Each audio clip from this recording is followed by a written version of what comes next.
अस्सलाम वालेकुम स्टूडेंट्स, अपनी उर्दू की किताब खोलें। सफ़ा नंबर 18। छोटी और बड़ी शक्ल पर पेंसिल फेरें। ये छोटी अक्षकार हैं और ये बड़ी अक्षकार हैं। इन सब पे पेंसिल फेरेंगे। सब बच्चे पेंसिल पकड़ें, जल्दी से पेंसिल पकड़ें, मेरे साथ साथ फेरें।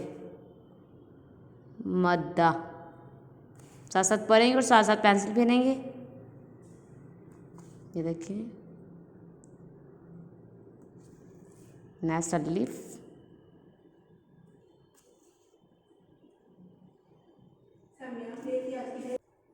ये बे पे भी पेंसिल फेरेंगे जल्दी से।